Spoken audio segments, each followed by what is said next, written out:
time ang makakapag-check ng mga tao. Time ang magsasabi kung sino ang tunay talaga dyan. Kahit saan eh. Sa brothers mo man o sa babae mo, time lang nung katulong mo dyan eh. Time ang magsasabi. Pwede mong hintayin na lang eh. Pero gusto mong malaman kung loyal yung babae, time na, hintay mo. Oh, susulpot at susulpot din naman eh. Meron kaming kaibigan na, ano siya, may 9 to 5 siya. So kami wala na dahil dumidiskarte na kami na itong music thing namin. So may 9 to 5 siya, tapos lagi namin siyang dinadaanan dun sa, ano siya gasoline boy? Gas boy siya. So lagi namin dinadaan yung kotse doon, tapos lagi namin siya, tara, sumama ka na sa'yo, mag-quit ka na dyan. Mayaman na tayo, paulit-ulit na ganun, tapos dadaan kami doon, nakaporma lahat, na parang galing kaming party. Mag-quit ka na dyan, ganyan.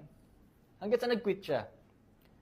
Kasi pag tinitingnan niya kami, parang ang saya-saya namin, di ba? Nasa kotse kami lagi, magkakasama, nakaporma. So nag-quit siya ng work niya. Pero nagulat siya na nung sumama